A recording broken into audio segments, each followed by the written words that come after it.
pastor Idilio Pardillo Jr., Gillo, hoy nos hable el Señor. Vamos a recibir la palabra de Dios por Gillo Pardillo.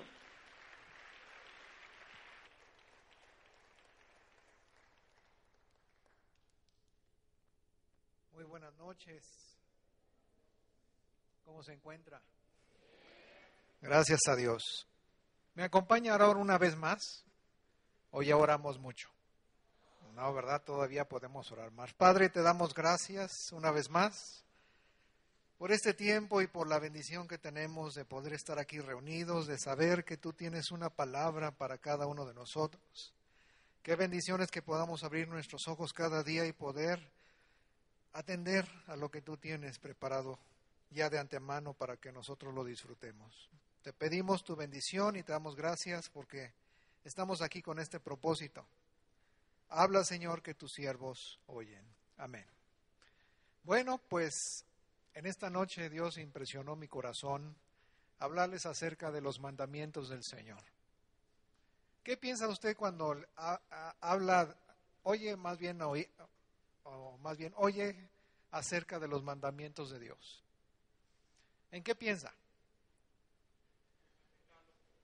10 mandamientos son, ¿verdad? Cuando dice los 10 mandamientos, pues siempre está Moisés y están las tablas de la ley y todo esto, pero vamos a ver algunas cosas con los mandamientos del Señor. No sé si ya haya notado algunas cosas que están ahí en Éxodo 20. Lo voy a traer por un paseo. Vamos a tratar de aterrizar todo en Hechos, pero vamos a ir a Éxodo 20, porque en Éxodo 20 están los 10 mandamientos. Y quiero mostrarle algo ahí en Hechos, capítulo 20. Digo Hechos, perdón, Éxodo 20.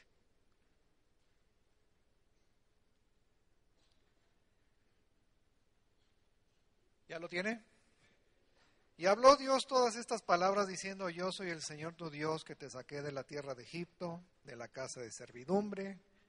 Y empieza a decir: no tendrás dioses ajenos delante de mí, no te harás imagen ni ninguna semejanza de lo que está arriba en el cielo, ni abajo en la tierra, ni debajo de las aguas, ni debajo de la tierra, ni del cielo, ni debajo de las... Bueno, de ningún lado. Ni te inclinarás a ellas, ni las honrarás, porque yo, el Señor tu Dios, fuerte y celoso, soy que visito la maldad de los padres o los hijos hasta la tercera y cuarta generación de los que me aborrecen. Y hago misericordia a millares de los que me aman y guardan mis mandamientos. Le voy a leer el 7. No tomarás el nombre del Señor tu Dios en vano, porque no dará por inocente Dios al que tomare su nombre en vano. ¿Ya? ¿Sí lo leyó?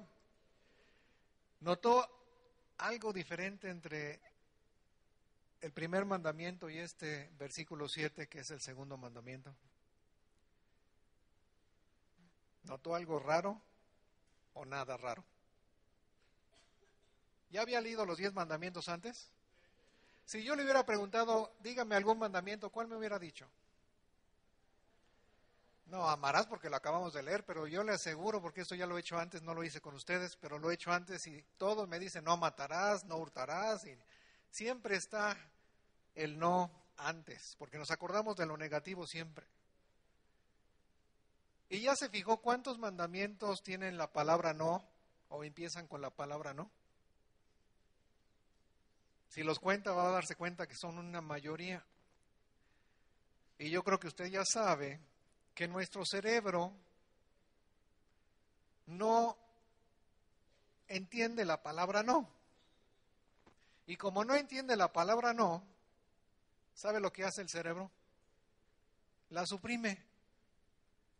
Y entonces imagínese cuando usted dice: no quiero estar gordo. ¿Qué entiende su cerebro?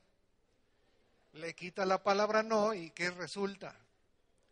Lo contrario. ¿Cuántos mandamientos que tienen la palabra no aquí en Hechos 20 fallaron el pueblo de Israel a quien se le dieron estos mandamientos? ¿Cuántos de estos mandamientos quebrantaron? Todos, ¿verdad? Porque empiezan con la palabra no y termina haciendo lo contrario. No matarás, quítele la palabra no. ¿Y qué dice? El mandamiento es matarás, y ahí van, y Caín mata a Abel. Bueno, no está todavía la ley, pero el rollo es que hicieron muchas cosas. No hurtarás, quítele el no, y ¿qué sale? Y bueno, ¿para qué hablamos, verdad? ¿Robará el hombre a Dios? Pues claro. Bueno, entonces, eso es algo que le quería mostrar de estos 10 mandamientos que tal vez usted no había considerado. Pero regresemos a la pregunta original. ¿Notó algo de diferencia entre el primer mandamiento y este segundo que está en el versículo 7? Bueno, se lo voy a decir y luego lo ve más detenidamente en su casa. Los primeros, mire, le voy a volver a leer. Vamos a otra vez arriba. Versículo 2, Éxodo 20, versículo 2. Yo soy el Señor tu Dios que te saqué de la tierra de Egipto, de la casa de servidumbre. ¿Quién está hablando ahí? Dios. No tendrás dioses ajenos delante de quién. ¿Quién está hablando? Dios. No te harás imagen ni ninguna semejanza de lo que está arriba en el cielo, ni abajo en la tierra, ni en las aguas debajo de la tierra. No te inclinarás a ellas, ni las honrarás, porque yo soy el Señor tu Dios, fuerte, celoso, que visito la maldad de los padres sobre los hijos hasta la tercera y cuarta generación de los que me aborrecen. Y hago misericordia a millares, a los que me aman y guardan mis mandamientos. ¿Quién está hablando aquí? Dios. Versículo 7. No tomarás el nombre de quién, porque no dará por inocente quién, al que tomare su nombre en vano. ¿Ya vio la diferencia tan grande? ¿Quién está hablando antes? Dios. ¿Y quién está hablando en el 7? Alguien por parte de Dios. Ya no es Dios hablándole al pueblo directamente. Ya es otra persona que les está diciendo lo que Dios dice. ¿A usted le gustaría que Dios le hablara? ¿O que usara a otra persona para que le hablara a usted? ¿Seguritos? Porque a veces somos como el pueblo de Israel. ¿Por qué creen que pasó esto? Primero está hablando Dios directo y en el versículo 7 en adelante, alguien más tiene que hablar por parte de Dios. Y la respuesta la van a ver más adelante si siguen leyendo. Vamos al capítulo 21.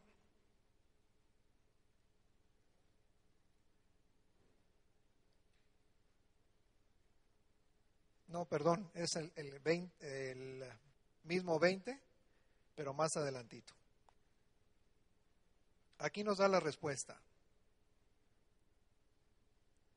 Versículo 18 dice, todo el pueblo observaba el estruendo y relámpagos, y el sonido de bocina, y el monte que humeaba, y viéndolo el pueblo, ¿qué hicieron? Se temblaron y se pusieron de lejos. Y le dijeron a Moisés, habla tú con nosotros, y nosotros oiremos. ¿Pero qué? No hable Dios con nosotros para que no muramos. Y Moisés le respondió al pueblo, no teman, porque para probarlos vino Dios, para que su temor esté delante de ustedes y para que no pequen. Sería muy bueno que Dios nos hablara directo, pero a veces no aguantamos su voz. Bueno, pero estamos en los mandamientos del Señor, ¿verdad? Esto nada más se los quería mostrar porque a veces la gente no, como que leemos la Biblia muy rápido y no nos detenemos. Y empezamos a ver que estas situaciones pues no nos brincan, pues. ¿Cuántos mandamientos hay en la Biblia? Si ha leído el Antiguo Testamento, empezó una de mandamientos que hay leyes para todo. ¿Por qué hay tantos mandamientos? ¿A usted le gustan los mandamientos? ¿O siente que le están cortando su libertad porque tanto mandamiento me corta la libertad? Bueno, yo quiero dejarle en esta noche una perspectiva por lo menos para que cuando lea otra vez el Antiguo Testamento y se empiece a atorar con todos estos mandamientos, tenga por lo menos una perspectiva positiva por qué Dios dejó tantos mandamientos establecidos en su palabra. Y todo empieza en el Génesis. ¿Cuántos mandamientos había en el principio? Solamente uno. Y ese mandamiento era: no comas del árbol de la ciencia del bien y del mal, porque el día que comas de ese árbol vas a morir. Único mandamiento en toda la creación. Uno. Pero después de que el hombre desobedeció a Dios y liberó en la creación un principio de corrupción y de muerte, vinieron una serie de mandamientos tras mandamientos, tras mandamientos, tras mandamientos, y son todos esos que usted me dijo, son un montón. ¿Por qué Dios estableció sus mandamientos? Y esa es la perspectiva que le quiero dejar para que cuando usted vuelva a leer la Biblia y encuentre mandamientos y diga, pero ¿por qué tanta cosa? Se lo voy a poner con un ejemplo actual. Vamos a actualizarlo. ¿Usted ha estado en alguna planta nuclear alguna vez? ¿No? ¿Alguien ha tenido esa experiencia de estar? ¿Se imagina visitar Chernobyl? Bueno, ahorita ya no, porque ya se reventó y ya todo el rollo. ¿Cuántas advertencias y reglamentos habrá en una planta nuclear? ¿Por qué? ¿Por qué tantos lineamientos y tantos mandamientos y tantas restricciones? Porque es una situación donde tú no respetes un mandamiento, causas o puedes causar un desastre grave, ¿no? Entre más peligroso sea un ambiente, más mandamientos necesitamos, más restricciones, más advertencias, más cuidado. Así es de que cuando el hombre desobedeció a Dios y rompió ese único mandamiento que había, la tierra se convirtió en un lugar peligroso, se convirtió en un lugar distorsionado, pues. Y como ya no era un ambiente seguro, yo creo que Dios lo más que pudo hacernos es darnos estas advertencias y estos mandamientos para que nos vaya, o para preservar la vida, para cuidarnos. Así es de que cuando usted vuelva a leer los mandamientos en la Biblia y encuentre alguno, piense que es para que su seguridad esté y la de su familia. Porque lo único que Dios quiere es bendecirnos, es nuestro bien, es que usted esté bien. No que se la pase como que coartado, porque un mandamiento a veces lo sentimos restrictivo, como que no nos deja ser Dios, como que le encanta estarnos poniendo barreras para que, o camisas de fuerza para que no nos movamos, y esa no es lo que Dios, la intención de Dios, pues. Ahora le quiero decir otra cosa acerca de los mandamientos del Señor. ¿Usted los cumple? Pues depende, ¿no? Depende cuál es el mandamiento. Ámense los unos a los otros, y si estamos enamorados, seguro lo vamos a cumplir. Pero algunos otros mandamientos como que ya los vemos fuera de lugar. Hay lineamientos sanitarios, hay lineamientos, muchos que a veces ya no nos hacen sentido. Pero ¿sabe qué? Yo tenía un maestro de matemáticas en preparatoria y él siempre me echaba en cara que no entendía por qué Dios pone tanto no en los mandamientos. Dijo, no es posible que Dios, y más que se identifica como padre, esté diciéndole a sus hijos no, y no, y no, y no, y no, porque esa no es forma de educar a sus hijos. Y ya lo vimos, ¿verdad? El cerebro suprime la palabra no. Pero ¿se acuerda cuando le hicieron a Jesucristo una pregunta? ¿Cuál es el primer y más grande mandamiento? Dijo no.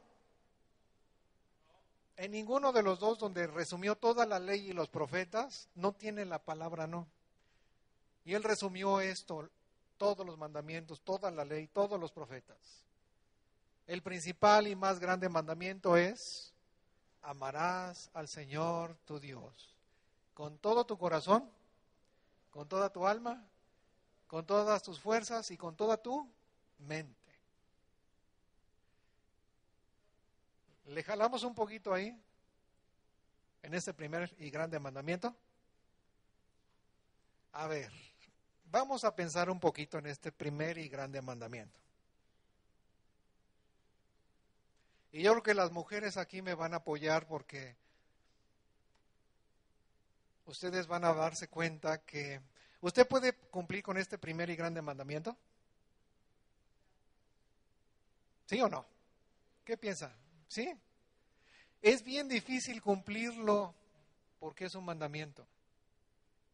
A ver, señoras casadas, esposas, ¿les gustaría que su esposo la amara a usted porque tiene que amarla?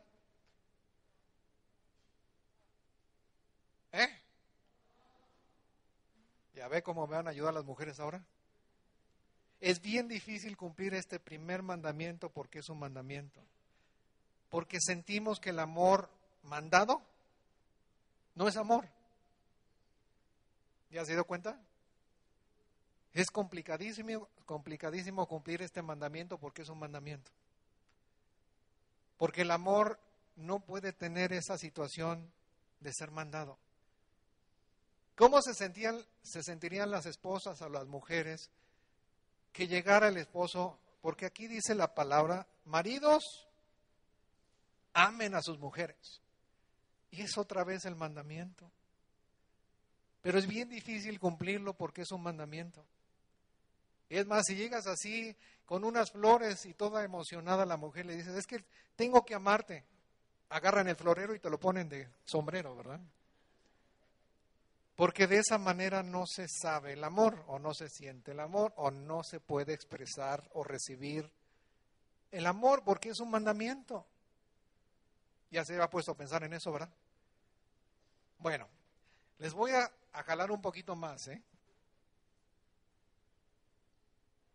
Amar a Dios con todo el corazón, con todo el alma, con todas las fuerzas y con toda la mente. ¿En dónde están estas 4 áreas? ¿Dónde está el corazón? Pues usted dice aquí, no, ese no está hablando de ese corazón, porque esta es una bomba, ¿verdad? Aunque están descubriendo cosas maravillosas del corazón, impresionante. ¿Sabe que el corazón tiene memoria? ¿No sabía? Ahora con los trasplantes de corazón se están dando cuenta que este órgano tiene memoria. Y entonces el que le recibe el trasplante de repente tiene deseos que no tenía antes. Porque es el corazón de alguien más. Y como tiene memoria, empieza a afectar el área de las emociones y del alma y de la mente. Bueno, así como dice, con todo tu corazón, con toda tu alma, con todas tus fuerzas y con toda tu mente. Bueno, es bien interesante todas estas cosas cuando uno las ve a la luz de la Biblia. Pero bueno, estas 4 áreas, ¿dónde se encuentra el corazón? El corazón hace referencia a la parte del alma del ser. El alma, pues está en el alma. Todas las fuerzas, ¿a dónde están? ¿En el cuerpo? Yo le puedo decir que no. ¿Ha visto que en algún accidente o en alguna situación los humanos tienen la capacidad de desarrollar una fuerza como si fueran el hombre increíble o la mujer biónica? ¿Qué obliga o qué hace que el hombre pueda desarrollar una fuerza superior a la que tiene físicamente? ¿De dónde salen todas esas fuerzas? Porque esas sí son todas las fuerzas. Del alma. Todas las fuerzas salen del alma. ¿Sí o no? Bueno, ahí le podría contar varias cosas increíbles, pero vamos a seguir adelante. ¿Y dónde está la mente? Pues en la nuez, ¿no? Bueno, aquí está el alma también. Pero todas se encuentran en el alma. Y si usted quiere seguirle más adelante, tiene que ir a Lucas 4. Y en Lucas 4 va a ver cómo Jesús, después de que fue bautizado, fue llevado por el Espíritu al desierto y fue tentado por el diablo. Y después de esa tentación, de que salió de ahí, se fue a la sinagoga y habló, abrió el libro de Isaías y encontrando la parte que dice, el Espíritu de Dios está sobre mí, y empieza a decir, ¿para qué? Porque me ha ungido para dar libertad a los cautivos, vista a los ciegos, predicar el año agradable del Señor. Y todas estas cosas, la unción del Espíritu de Dios también tiene aplicación en el alma. No me da tiempo de explicarles todo esto porque no es el tema, y vamos a regresar al mandamiento de Dios, pero nada más que le jalé tantito al primer mandamiento, primer y grande mandamiento. Bueno, sigamos entonces con el mandamiento. ¿Sabe dónde está la diferencia de los mandamientos? ¿De qué sirve conocerlo si usted no lo pone en práctica? Porque dice la palabra de Dios en Primera de Juan, si me amas, guarda mis mandamientos. Si no es guardarlos en una maleta, no es guardarlos en algún lado, es ponerlos en práctica. Si usted no pone en práctica los mandamientos del Señor, de nada van a servir. Porque los mandamientos del Señor no son para aprenderlos de memoria, aunque sería muy bueno. Pero fíjese, le voy a poner un ejemplo con este teléfono. Ahora estos teléfonos, como tienen muchas, se vuelven indispensables, dan muchas funciones. Este teléfono, con un montón de, ¿se ha visto qué se llaman aquí? ¿Cómo se llaman estos cuadritos? Aplicaciones. Qué bonita palabra para las aplicaciones, valga la redundancia. Porque la aplicación hace que este teléfono se convierta en otra cosa. Este teléfono es un teléfono hasta que tú le aprietas a una aplicación y de repente ya se pone en una cámara. Deja de ser teléfono y se convierte en una cámara. Si usted pica otra aplicación, puede ser una regla, puede ser un juego, un videojuego, puede ser un GPS, dependiendo de la aplicación, pero deja de ser un teléfono y se convierte en otra cosa. De la misma manera son los mandamientos del Señor. Usted se los puede saber de memoria, pero lo que hace la diferencia de los mandamientos del Señor es cuando usted los aplica. Si no los pone en práctica, si no le aprieta el cuadrito de aplicación, entonces no le van a ser de mucho beneficio. Tal vez de guardar algo en el disco duro, pero nada más. Bueno, ahora sí vámonos a Hechos, por favor. Y ahí vamos a pasar el resto de este mensaje. Porque vamos a ver a dos personajes si nos da tiempo. Y el primero es Hechos 9, Hechos capítulo 9, y vamos a ver a un personaje muy conocido en la Biblia, que por cierto les quiero contar algo de él. Se llamaba Saulo de Tarso. ¿Ha oído hablar de él? Era terrible Saulo, ¿verdad? Bueno, terrible con los cristianos.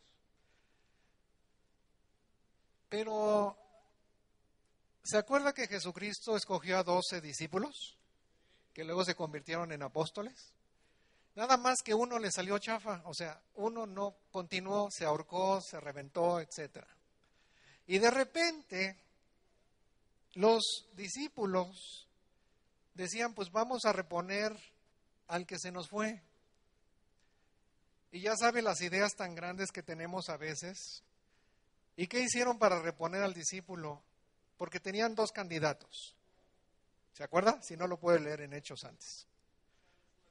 Y entonces se les ocurre jugar, no sé qué, el melate cristiano, o no sé, vaya usted a saber qué, pero echaron suertes para ver a quién le caía la suerte y entonces él iba a ser considerado el reemplazo de Judas. ¿Y le cayó la suerte a quién? A Matías. ¿Y qué sabe usted de Matías como apóstol o como discípulo? No se sabe nada. ¿Por qué? Porque esas situaciones de hacer las cosas y de pensar que estamos haciendo lo que Dios quiere, ¿dónde está el mandamiento? Uno actúa como bien le parece y luego echa suertes para ver a quién le cae. Bien bíblicos, ¿verdad? Los del principio. Bueno, nosotros no somos diferentes. Pero la situación es que el reemplazo de Judas, ¿quién fue? Como dice Pablo, apóstol de Jesucristo. O bueno, decía siervo de Jesucristo, pero decía así, para alguien soy apóstol, para otros no soy apóstol, para ustedes sí. Ahora, fíjense nada más esto, yo me imagino algo. Es que luego tengo mucha imaginación, pero se los voy a decir rápido. ¿Se acuerdan cuando Jesucristo está en la cruz? Expresa unas palabras antes de morir. ¿Qué dijo antes de morir? Consumado es. ¿Y qué significa eso? Terminó su trabajo, terminó su obra, terminó todo. ¿Sí? Y habiendo expirado, entregó el Espíritu. ¿Sí? Y hasta ahí se acabó. Y después resucitó, estuvo haciendo otras cosas y después se fue y todos los discípulos estaban baboseando. Vinieron 2 ángeles porque estaban así. Y ya dijeron, órale, bolsitas para la baba con la figura, no, porque se quedaron ahí. Y dijeron, órale, a trabajar. Entonces ya se fueron allá, vino el Espíritu Santo sobre ellos, se hizo un tremendo explosión. Mucha gente se convirtió y siguieron con esa presencia de Dios y compartiendo. Y bueno, había una situación muy grande. Pero Jesucristo se fue a la diestra del Padre. Y yo me imagino una plática que tuvo el Padre con el Hijo. Y yo me imagino al Padre diciéndole al Hijo, ¿sabes qué? Esos 11 que escogiste o que quedan, pues son buena onda, ¿no? O sea, pescadores, ¿no?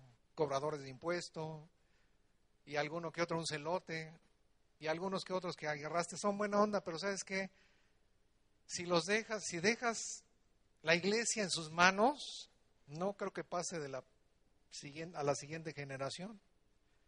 Así es de que vas a tener que regresar para buscar el reemplazo del que se perdió. Y este es en el capítulo 9 de Hechos donde vamos a empezar la historia.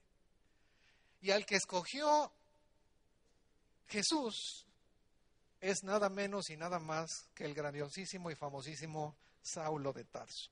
¿Y sabe su currículum? ¿Por qué lo dice? Hebreo de hebreos en cuanto a la ley fariseo, en cuanto a celo perseguidor de la iglesia, de la tribu de Benjamín, estudiado a los pies de Gamaliel, intachable.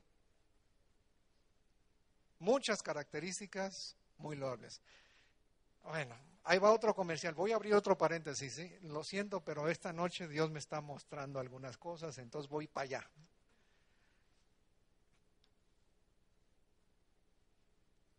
Yo sé que la palabra de Dios dice, de lo vil, de lo menospreciado, Dios tomó para avergonzar a lo sabio y de lo que no es para avergonzar a lo que es. Y todos decimos, amén, porque nos vemos reflejados, ¿sí o no? Pues la verdad, no rebuznamos porque ya somos humanos, ¿no? Pero el rollo es que esa palabra nos encanta porque nos anima, ¿sí o no? Ah, ya sé por qué me escogiste. ¿No? Dios se acuerda de nuestra condición. Pero ¿sabe una cosa? ¿Se acuerda de la ley de Moisés? ¿Cuántos libros escribió Moisés? ¿Cómo pudo Moisés escribir 5 libros de la Biblia? Tuvo que ser adoptado por la hija de Faraón, tuvo que estudiar en la mejor universidad de entonces, que era Egipto, y tuvo que ser formado como si fuera un faraón. Si no, no hubiera tenido la capacidad de escribir los primeros 5 libros de la Biblia. Y ahora tenemos a Pablo. Por eso yo creo que esta conversación de Dios Padre con Dios Hijo, decir, bueno, todos esos que escogiste, pues están bien, son buena onda, ¿no? Tienen bonita letra, pero si dejas la iglesia en sus manos, no va a pasar mucho tiempo donde ya no va a haber nada. Así es de que te me regresas, y eso que ya había dicho, consumado es. ¿Y acabó o no acabó? Pues sí acabó, pero entonces lo vemos regresando y se le presenta en persona a Pablo y le dices, ¿qué traes? Bueno, vamos a leerlo mejor, vamos a Hechos 9. Hechos 9.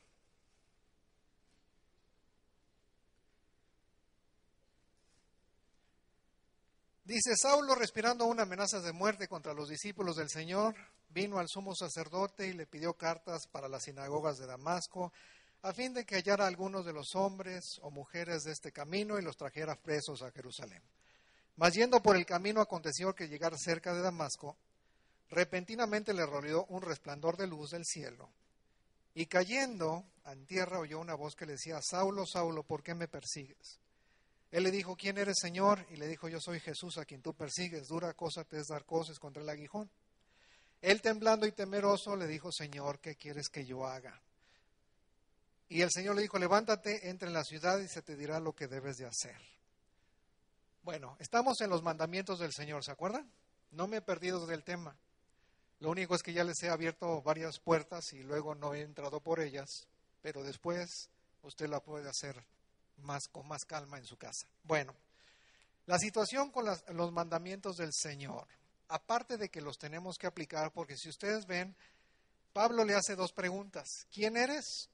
Y luego, ¿qué quieres que yo haga? No te conozco, ahora te empiezo a conocer. Y bueno, quiero sugerirles algo también. Él quedó ciego, ¿verdad? Esta luz lo rodeó. Los hombres que iban con él oyeron la voz, pero no vieron a nadie. Estaban todos asombrados. Y la situación aquí es que los mandamientos del Señor son para obedecer. Vamos a seguir la historia. Dice, entonces Saulo se levantó en tierra y abriendo los ojos no veía a nadie. Así que, llevándole por la mano, le metieron a Damasco y estuvo ahí 3 días sin ver y no comió ni bebió. Y lo que les quiero decir acerca de los mandamientos del Señor es que, ¿para quién son los mandamientos del Señor? ¿Son para los que lo conocen o para los que no lo conocen?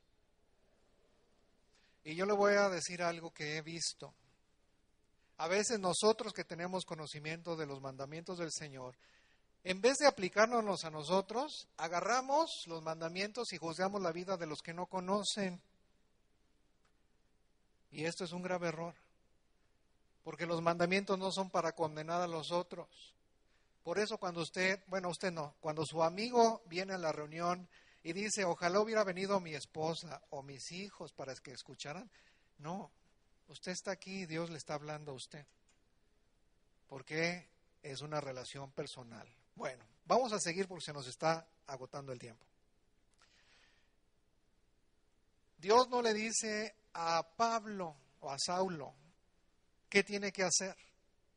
Le dice que se vaya a Damasco y allá le van a dar indicaciones. Porque los mandamientos del Señor son para la gente que lo conoce. Cuando Dios le dio los mandamientos al pueblo de Israel, ya le había provisto, ya le había dado agua, comida, ya lo había sacado de esclavitud, ya había tenido una relación personal con ellos. Y una vez que ya ha tenido establecido, ya le había dado un aire acondicionado en el desierto, entonces vino el mandamiento. Y entonces ya viene la aplicación del mandamiento. Fíjense nada más lo que pasa después. Había entonces, versículo 10, había entonces en Damasco un discípulo llamado Ananías, a quien el Señor dijo en visión, Ananías, y él respondió, heme aquí, Señor. Y el Señor le dijo, levántate, ve a la calle que se llama Derecha y busca en la casa de Judas a uno llamado Saulo de Tarso, porque aquí él ora. Y ha visto en visión un varón llamado Ananías que entra y le pone las manos encima para que recobre la vista. Versículo 13 es bien interesante. Entonces Ananías respondió, Señor, he oído de muchos acerca de este hombre. ¿Cuántos males ha hecho a tus santos en Jerusalén? Y aún aquí tiene autoridad de los principales sacerdotes para prender a todos los que invocan tu nombre. ¿Ya vio la gravedad de esto? ¿Qué hace Ananías con el mandamiento del Señor? ¿Y qué hace usted con los mandamientos del Señor? Es bien fácil justificar, es bien fácil apelar. Bueno, aquí le voy a decir esto. Fíjese qué absurdo es. Voy a volverlo a leer. Entonces Ananías respondió al Señor. ¿A quién? ¿Jesucristo es el Señor de su vida? ¿Sí o no? Bueno. Ananías respondió al Señor. ¿Quién es el Señor? Jesucristo. ¿Quién es el que obedece? Yo, ¿no? Bueno, vamos a seguir. Entonces dice, he oído de muchos acerca de este hombre, cuántos males ha hecho a tus santos en Jerusalén, y aún tiene autoridad de los principales sacerdotes para prendernos a los que invocan tu nombre. Y yo soy uno de ellos. ¿Usted cree que Dios no sabía esto? Entonces, ¿por qué tenemos que decirle a Dios lo que ya sabe? ¿Por qué pensamos que Dios no sabe?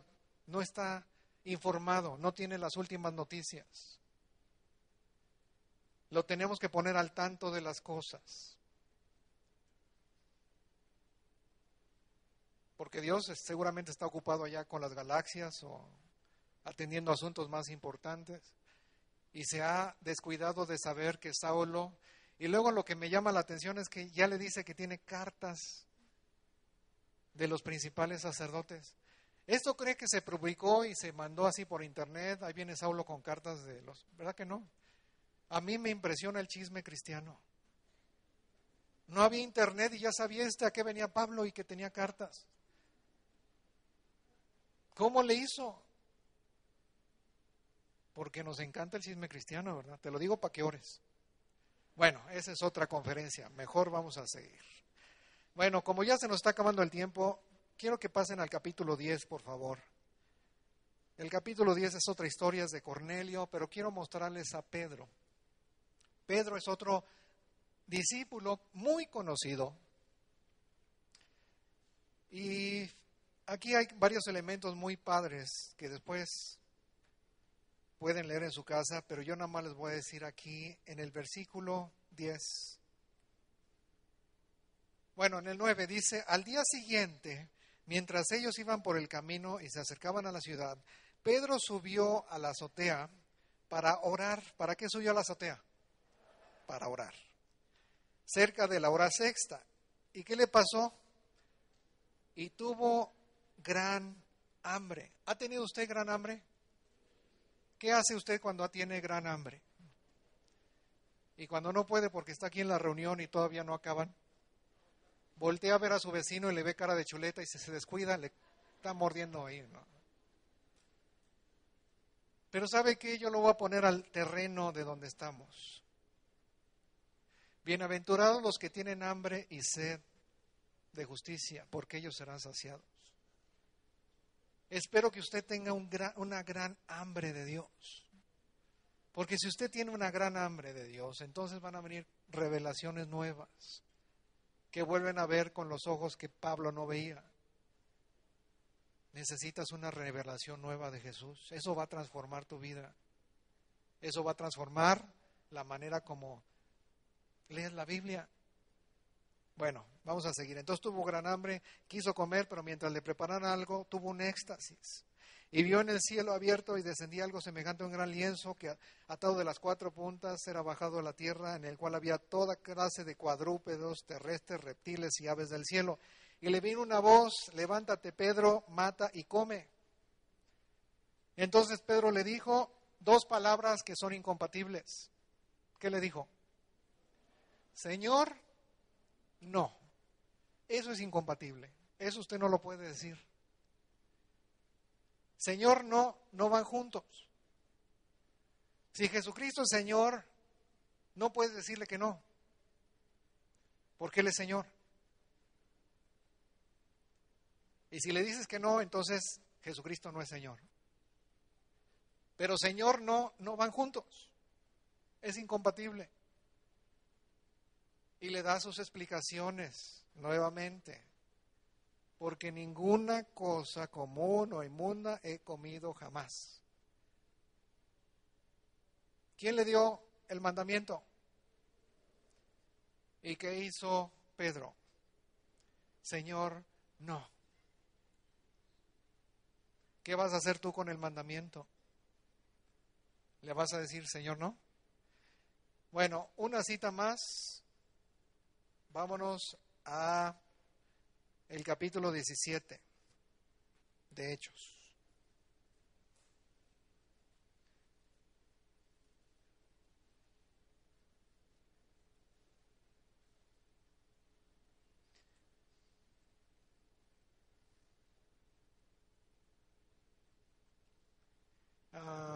Bueno, aquí déjenme ver en qué versículo está porque se me perdió. Ahorita se los encuentro.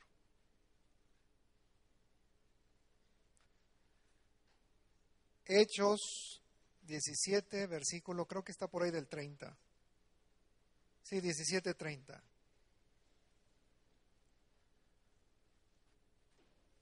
Hay un mandamiento de Dios aquí. Pablo está hablando ahí en el Areópago y le dice, pero Dios, habiendo pasado por alto los tiempos de esta ignorancia, ahora manda a todos los hombres en todo lugar, ¿qué? Que se arrepientan. El arrepentimiento es un mandamiento de Dios. Y ya vimos lo que usted puede hacer con el mandamiento de Dios. Y por eso es que ahorita en este momento quiero dirigirme a las personas que no conocen a Dios de una manera personal. Porque Dios quiere tener una relación personal con usted. Para eso lo trajo aquí. Y no es una invitación, aunque sí es una invitación. Pero como lo acabo de leer, Dios manda a todos los hombres, en todo lugar, que se arrepientan. Pero usted, como Dios le ha dado la capacidad de elegir, puede obedecer ese mandamiento o puede rechazarlo. ¿Qué va a hacer con el mandamiento de Dios que le está mandando hoy a arrepentirse? Como le digo, a veces los mandamientos son difíciles, como el primer y grande mandamiento. ¿Cómo me va a mandar Dios a amarlo? Si el amor tiene que ser una respuesta. Así como Juan lo pone, yo te amo a ti porque tú primero me amaste y no me queda más remedio que amarte de regreso. Y es difícil verlo como un mandamiento, como el cumplimiento a un mandamiento. Sin embargo, así está escrito.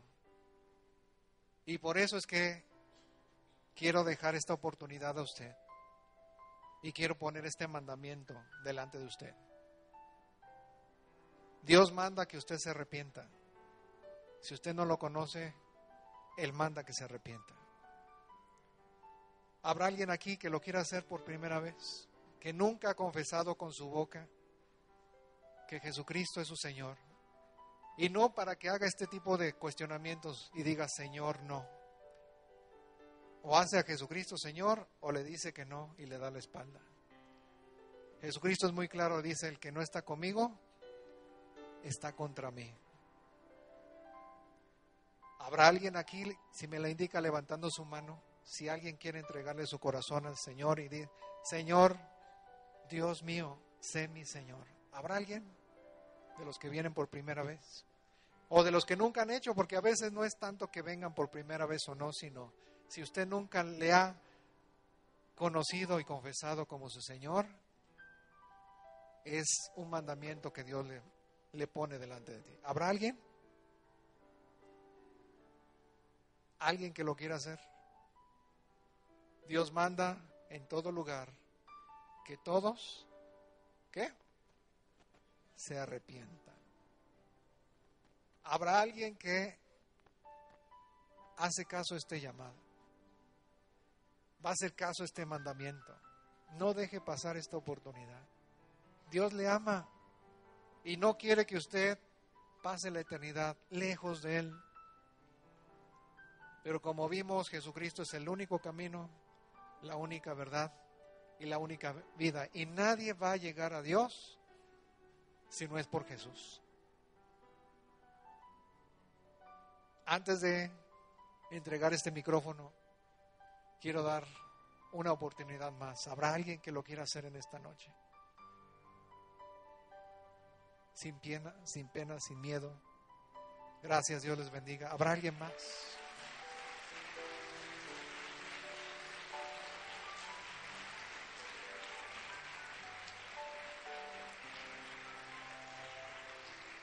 Pues le damos gracias a Dios por tu vida. ¿Gustas pasar aquí enfrente, aquí abajo, por favor?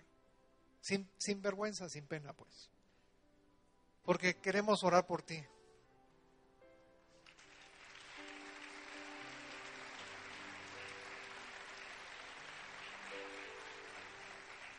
Yo sé que a veces se siente raro, pero no te apures, Dios te ama.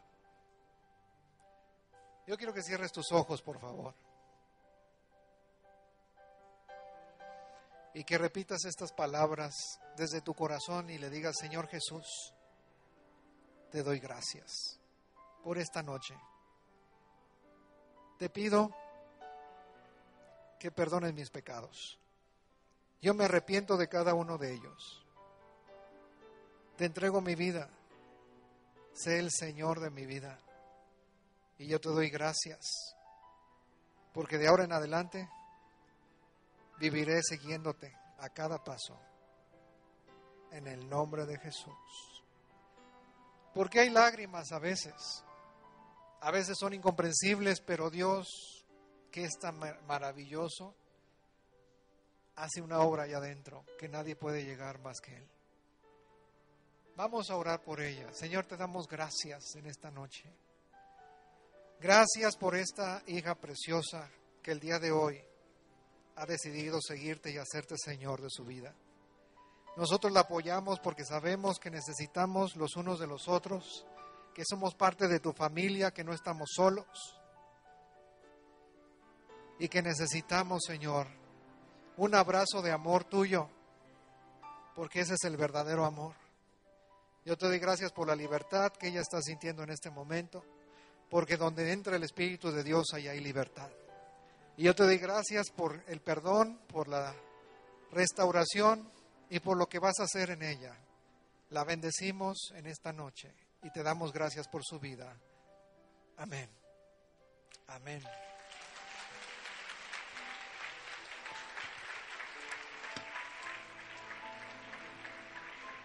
Puede dar un fuerte aplauso a Dios.